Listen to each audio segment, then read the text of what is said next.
Lights, camera, action! We've got a Kate's Take Flashback Friday episode.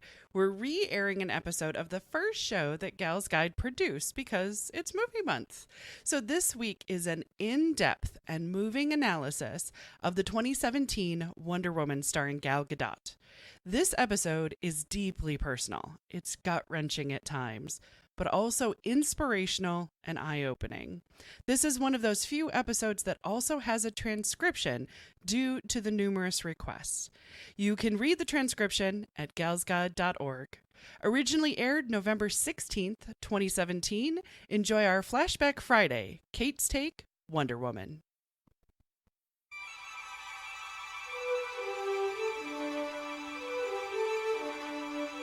Welcome to Kate's Take from galsguide.org. Each week I talk about a movie that has shaped my life, and I'll teach you how to dissect a movie and find the life lessons hidden within.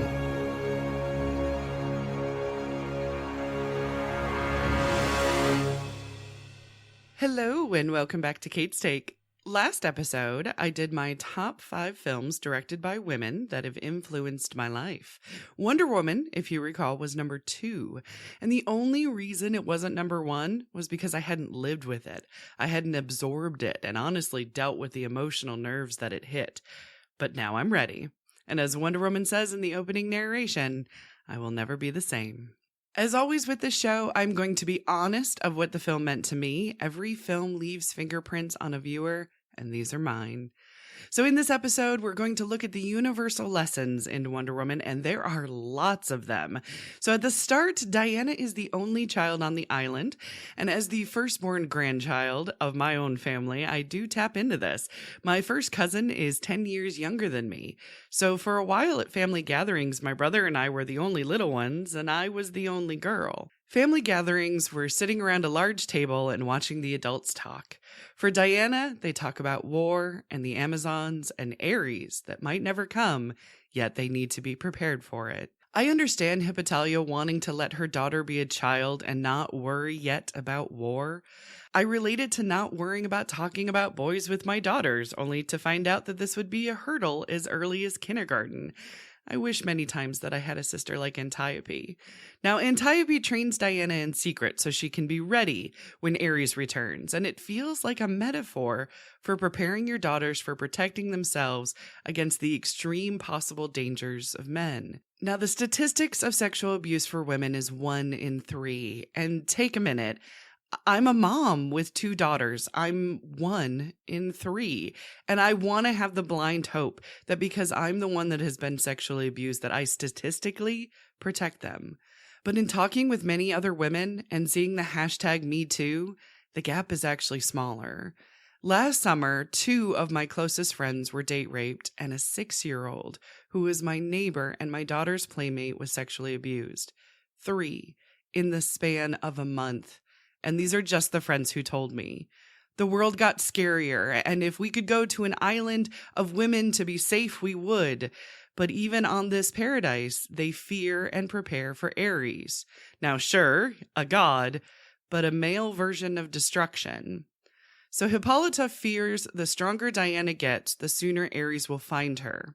There is not a parent out there that doesn't fear this time that their daughter will be sexually attractive to boys and men, and generally speaking, fathers joke that they're going to get shotguns and protect against suitors. But mothers start shrinking and succumbing to the over-encompassing fear. Please let the guy she dates be a good person with good intentions, is what our internal dialogue is. We parents put our focus on the boy and his intentions and not prepare our daughters for battle. So as Antiope says during training Diana harder than any other Amazon, she says, never let your guard down. You expect the battle to be fair. The battle will never be fair. Now that line can be a motto for career, but it's certainly true for relationships. Now, books like The Art of War ease the comparison of battle and business. I don't like to think of relationships as a battle, but I am starting to see the connection. I've been married for almost 20 years, and though we generally have a peace treaty, we do have moments of battle. And in those moments of battle, there is no winner. Both of us are hurt, just like war. When Steve Trevor arrives on the island, he brings the war to them. He explains to a community of women who have been preparing for Ares, who will bring with him war, that beyond that barrier, there is a war to end all wars, and it has already killed so many and on the brink of killing many more. Diana sees the connection that Ares must be behind it, and Queen Mother forbids it. Steve even understands her decision. He wouldn't want anyone he cares for getting anywhere near the war. But he also tells her his father's advice. If you see something wrong happening in the world, you can do nothing, or you can do something. And I've already tried nothing. It's a powerful line that is vague enough to mean whatever you need it to mean. For Diana, her call to action is to betray her mother and get the God Killer sword to go with Steve to stop Ares and the war. Now, when Diana goes to get the sword, there is this really small but wonderful moment that I caught in the film. It's Diana's self-doubt. Now, Antiope even noticed this as a flaw in Diana when she was training her. She said, "You are stronger than you believe. You have greater powers than you know." So before leaping across the gorge to the resting place of the God Killer sword, she hesitates. She doubts her abilities. But she finds power in what she's doing is right, and she tries anyway. In doing so, she almost falls, but she finds untapped strength. It's not until you do that thing that you find your strength or your weakness in it. Now, the sword is a MacGuffin. It is a desired object that the hero thinks they need to win against the villain. The sword, as we find out later, is not the God Killer. She is. Diana was created to be able to defeat Ares. Her power to defeat him also makes her a target. The sword can symbolize the dual nature or the metaphoric use of the phrase double-edged sword. You can also be very brazen about it and saying she's taking something phallic to protect her into the man's world. Before we get into Man's World, I want to talk about the fog or the bubble protection over Themyscira. For the last few years, I've been working for Gal's Guide to the Galaxy, and I can certainly say that there is a fog over women's lives. To some extent, it is a protection, and in other ways, it is a barrier that people don't brave to cross over into. Also, some simply can't see it. I joke that Gal's Guide is kryptonite to a lot of men, and I see it in very simple ways, like men not being able to even get our name right. We've heard Girls Guide, Women Galaxy, Girls Group thing. Even when I personally invited men that I know to our events, I get I didn't even pay attention to it, figuring it was just a women's thing. I also hear from some women that they don't want to be seen as a supporter of any kind of feminism or even be labeled as an SJW because others might get upset and it might make them a target. So when focusing on women's issues, a fog is created and some can break through that barrier and some can't. It does bug me because I've spent most of my life with no problems whatsoever learning from the men in my past field of filmmaking. It was a person to learn from. So Gal's Guide simply puts a spotlight on women's voices, offering stories and opportunities to learn about women of history, a history that is many times hidden in that fog. I wish female role models could be equally celebrated among all genders, but we're just not there yet. When Diana sees Man's World for the first time, it's in the shape of jolly old London, and her response is, "It's hideous." Diana's naivete and curiousness is adorable. Also, Steve protecting her and trying to get her to fit in is adorable as well. Now, clothes are actually a big part of that. When Diana asks what these women wear into battle, Steve says they don't. And then he's cut off because Diana sees an adorable baby. Women nowadays do go into the front lines of battle. Even back in history, when women weren't allowed in the armed forces, women dressed up as men to serve during wartime. Taking the metaphor even further, women are fighting a different kind of battle every day, and sometimes the clothes we wear are a reflection of that battle uniform. Wonder Woman has her battle uniform. Etta Candy has her secretary uniform. Steve Trevor has his spy uniform. Our clothes in movies reflect our battles, and this is reflected even further with Samir and Charlie and Chief. Now, Etta Candy for a second. She says, "I really like her," to Diana, but I really like Etta Candy. I like her far more in this than I do in the comics. She is that middle-of-the-road feminist that wants better for women. However, she is trying to survive her place in the world, which includes sucking it up the best she can. What I love about her brief character is she still comes off honest. She also represents us bigger girls when she explains that a corset keeps our tummies in. And when Diana is confused by this, she responds, only a woman with no tummy would ask that question. So when Diana is confused of how women fight in this period garb, Etta says, fight? We use our principles. Yet her body language really reads that she is struggling with that answer because she is not opposed to fighting. Fighting is just around the corner, and as Diana and Steve are followed, director Patty Jenkins describes the alley scene as an homage to the alley scene in Richard Donner's Superman. However, the roles are reversed. The gun is still pointed at the man in the scene, but the act of rejection is by Steve instead of Lois. And the bullet is stopped by Wonder Woman instead of Superman. The big difference in this sequence is that Superman is hiding his powers from Lois. Wonder Woman is not. The streets of London and a clothing boutique were the first steps into man's world. The real entry point is behind a door full of men negotiating an armistice to the war. Steve enters and tells Diana, stay here. Now, I could go on a mythological tangent. I could say that it's Pandora's box, that it's Hero's journey, that it's a clear threshold to her journey to the unknown world. I could even say that it's showing character, that Diana is a warrior and won't be told what to do. But no, those two words make me sink into myself. Frankly, I am sick of them. It's all too common in movies and TV shows that the hero is about to do some hero-like shit and they tell the weaker character, stay here. And most times they do. The reason that it bugs me is that it's generally a dude saying it to a woman. In X-Men Apocalypse, it's B saying it to Mystique. In Terminator, it's a cop saying it to Linda Hamilton. In Return of the Jedi, it's Han saying it to Luke and Leia. And in Stranger Things, I stopped counting at 4, the number of times Hopper or one of the kids tells Eleven to stay here. Now, I know it's a protection thing, but I also know that I've heard it too damn many times in my life. It's a statement of power, and it's designed to be demobilizing. It comes off as, I'm more equipped to handle this situation. It also wrecks the team dynamic, and it screams, I'm going to go be a hero all by myself because men don't need to work together.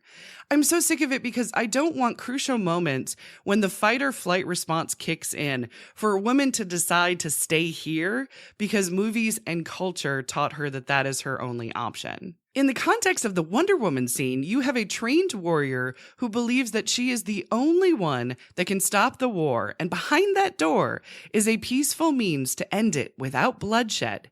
Yet she is asked to stay outside its doors. The audience wants and needs her to walk through that door. But when she does, we're reminded that not only is she an Amazon, but she is a woman, and the conversations stop, the eyes stare, the mouths gasp, and someone utters, "There's a woman here," followed by, "Get her out." Diana showed us it's okay to walk through that door.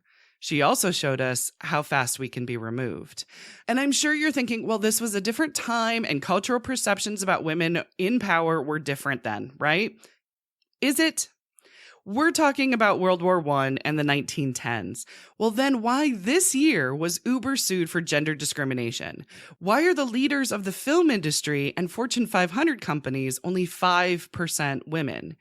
The gatekeepers are still holding up these gender stereotypes and the idiotic double standards against 51% of the population. And it's worse, way worse for women of color. Now, Diana is allowed into a private meeting because Steve vouches for her, and he says that they are working together. Now, no one in that room can figure out the 2 languages in Dr. Poison's book, but Diana can. When she does, the question doesn't arise, how does she know this? But who is this woman? She's identified as Steve's secretary, which neither Diana nor I like. Then again, I'm not supposed to. So it's these cringing moments like "stay here" and Diana being called a very good secretary that are brilliant because they are a combination of the movie sequence and time, but also today's culture. They are designed to imprint believing that Diana is the most qualified person in the room, but only her gender is stopping her from being listened to. Now, this is also subtle as hell. But when the colonel, who told Steve to get Diana out of the room, he changes a 180. He says to the men, if this woman can read it, we should hear what she has to say. So cringing moments followed by teaching moments. When a person, regardless of gender, race, mythic background, is allowed to speak, new information is learned. but politics get in the way. Steve and Diana don't want to see more people die. The brass wants nothing to stop the signing of the armistice. Both are right from their point of view, but politics is all about policy power first, not people. Diana calls them out and shames them, but Steve escorts her out. So even though Steve gets her out of the room, he sees that there was no chance in changing their mind. So instead, he's just going to take Diana to the front and stop the gas anyway. And for that, they need reinforcements. So the team in Wonder Woman is something that I did not expect to see, but I love so much because they were diverse and they were given backstory. You had Samir, who is Arabic, Chief, who's Native American, Charlie, who's Scottish, all along the American Steve Trevor. And as I said in the Directed by Women episode, it reminded me of one of my favorite feminist films, The Wizard of Oz. So Dorothy follows the yellow brick road on a quest to ask the wizard to send her home. Diana goes on a quest to find Ares to stop the war. Dorothy meets up with Scarecrow, the Tin Man, the Cowardly Lion, and by working together, they defeat the Wicked Witch of the West, and they learn the truth about the Wizard of Oz. Diana teams up with Steve, Samir, Charlie, and Chief, and work together to stop Dr. Poison, who is called a witch at one point, to learn the truth about Ares. Now, unlike the Wizard of Oz, Diana has to prove her worth to Samir and Charlie, as they are not willing to go to the front for a wee lass and no money. But when Sir Patrick shows up, knowing that they are going to defy command, he says it's honorable. But he also knows no one will do anything without money, so he supplies it. Now, why does he do this? Well, of course, major spoilers if you haven't seen the film. Sir Patrick is Ares. He seemingly helps the group of rebels stop the war because in doing so, he can have Edda in his office and know where the group is and what they are up to. He can also keep an eye on Diana. Now, whether or not he knows she is an Amazon or the God Killer isn't clear. However, in knowing their plans, he'll be able to know for sure what she is capable of. Now, being a student of history, as I am, I like this dynamic in the character because many companies fund both sides of wars. War is big business, and it's too lengthy to cover, and it would be a major rabbit hole. But look into Standard Oil, General Motors, and the Ford Motor Company, especially during World War II, funding both sides, and you'll see how this quick scene in Wonder Woman is grounded in war history. After a wonderful ice cream snack, the team is on the way to the front. On the way, Diana sees the horrors of war, the wounded soldiers, the innocents trying to flee, and it's a buildup of emotion. But first, a teachable moment once again. The team arrives at the camp to meet Chief. As Diana and Chief shake hands, he speaks in his native tongue, and there are no subtitles. Even though we don't know what is said in the moment, Diana responds, "And I am Diana." Now, a couple of things that tug at my heartstrings. Number one, of the many languages she knows, an indigenous American language is one of them. I love that. And number two, not being translated puts the focus on the language and not the words. And the reason why I love that is because representation matters. In an article by Indian Country Today, they explain that actor Eugene Braverock speaks Blackfoot. In character, he introduces himself as Nappy, the Blackfoot demigod who is a trickster and a storyteller. And it goes beyond that. Braverock, with the support of director Patty Jenkins, chose his wardrobe to reflect and honor his culture. Now, just imagine for a second being of Native American descent and seeing yourself actually respected on screen in such a big budget film. It's not a small moment. It's a teachable one, and the teaching continues. When Diana and Chief talk while the rest of the team is asleep, Chief calls the bombs in the distance the evening hate, which I think is probably the best description of war I've ever heard. Diana asks why he is there, and he says he doesn't fight, so Diana assumes it's for money. But as we see later, Chief turns down gifts from the townspeople that he helped save. He's not there for money. He talks about how the last war took everything from his people. Chief has seen war. He knows what it can do. And he says, at least here, I'm free. Now, I will ask the loaded question, what does that say about America when our native people need to go to another country's war zone to feel free? On the trek to the front, Diana is conflicted and she wants to help everyone she sees, the animals, the soldier with the shot-off leg, the crying children. It's a lot to take in, and it's a lot to stuff down. Now, the arrival at no man's land. Now, this is a good time to talk about this film taking place in World War I instead of how the comic books took place in World War II. In an interview in Entertainment Weekly, screenwriter Alan Heinsberg explains that World War I was used because, quote, "It's the first time we had automated war. The machine gun was a new invention. Gas was used for the first time. New horrors were unleashed every day," end quote. It's also the first time that no man's land was used in a wartime context. Steve explains that no man's land is that no man can cross it, and that they have tried for a year, but they have made up little ground. It's not something that you can cross. It's impossible. So the team is actually trying to make its way through the trenches to another crossing point that is about a day away. However, Diana has seen and ignored enough. And to use Steve's words, she tried doing nothing, and now she's going to do something. I feel like the whole setting of Wonder Woman being in World War I was for this moment. I didn't prepare myself for how powerful it would be. I joked in episode 26 that seeing her deflect bullets was like deflecting internet comments, but it's a lot more. It's entering a career field that's dominated by men. It's joining a mom's club only to prepare to defend your parenting style. It's dating in college or dating in your 40s. It's having an opinion. It's existing in a world that thinks you don't belong. It's standing up for what's right. It's doing something to make the world better, even if no one pays attention. It's being a leader. It's having a kid. It's teaching a class. It's blazing a trail. It's taking fire so that someone else has a chance to make up some ground. So to get a bit metaphoric, the path of no man's land is a metaphor for human life. You stand up for something or someone. The bullets start slow. You deflect them with ease. Some join in to aid you. You pick up the pace. You make more ground. The bullets get more consistent, and soon there will be so many that they stop you in your tracks. You work harder at defense than you do at working at moving forward. And this is when more people come to your aid. They see you taking fire and they draw off their attack. They divide and conquer. They move the invisible line. They break the glass ceiling. No one does this alone. There is no stay here.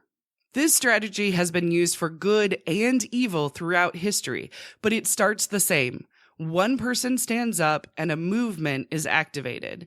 The unfortunate part is hate is an element, hence the duality of good and evil. Being a justice for peace, but also a god of war, is that complex dynamic that is Wonder Woman. After the battle for no man's land has been won and the town is saved, we get to know the team a little bit better. We get to know that Samir wanted to be an actor, but he says he was the wrong color. That's pretty freaking deep and sad right there. But Samir teaches Diana another layer of empathy. We know that she has it when she sees people suffering. However, she does take people as their labels. Generals should be with soldiers in battle. A marksman should be able to shoot. But Samir explains not everyone gets to be what they want to be all the time. And he explains everyone is fighting their own battles just as you are fighting yours. And that is such a wonderful empathic lesson.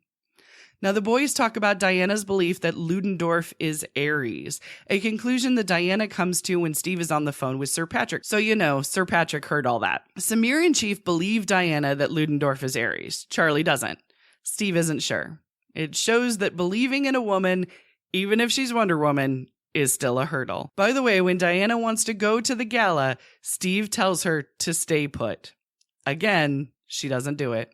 She puts those swaying skills to use that Steve taught her and dances with Ludendorff to hear him spout, "War gives man purpose." Diana hears what she needs to, and she is about to strike, but Steve stops her and asks her, "What if you're wrong?" And also, they still need to find out where the rest of the gas is. Now, the gas is released onto the village. Diana is too late, and she blames Steve for not believing in her. Wonder Woman battles Ludendorff, who is high on what I'm going to call crack, but she kills him with the God Killer sword, and the war doesn't stop. Steve sums it up pretty well. He says, quote, "Maybe people aren't always good." Diana wants to believe the good in people, and that everything that is terrible in them is caused by Ares. After telling Diana to stay twice, he asks her to come with him to stop the gas. She doesn't. I will say the girl is consistent. Samir, Chief, Charlie, and Steve make a plan to follow the gas. Meanwhile, Sir Patrick shows up and reveals himself to be Ares. He does a little Emperor Palpatine speech and tells her that the sword is not the god killer that she is. He wants them to combine their powers and destroy mankind for what they've done. And like Luke Skywalker, she doesn't join the dark side and battles a dude with electricity. When they battle, Steve makes a sacrifice play to detonate the plane loaded with gas in the air. Now, I knew Steve was probably going to die, but I also don't think he's going to be gone for good, just because he died or was near death a lot in the comics, and he always seemed to come back. It was still a very sad scene, though, because it was a conflict between two really bad decisions, and he chose the one that would save more people. Diana, now with Steve's death, understands humans' complexity. She chooses to believe in love and kills her brother, the god of war. And for a while, there is peace. I wish a comic book movie was right and that all the evil in the world was just the work of one god or one force.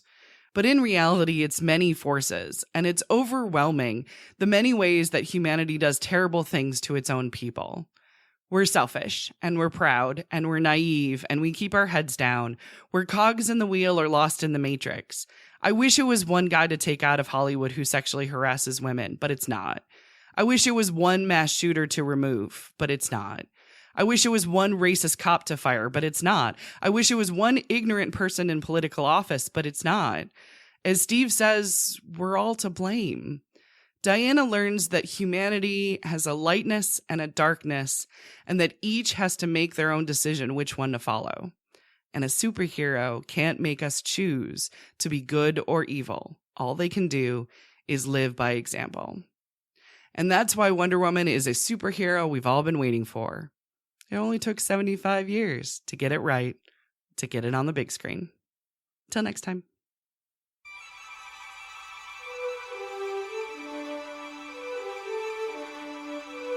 Kate's Take is brought to you by Gal's Guide to the Galaxy. For more information, including links to our Facebook, Twitter, and YouTube, visit galsguide.org.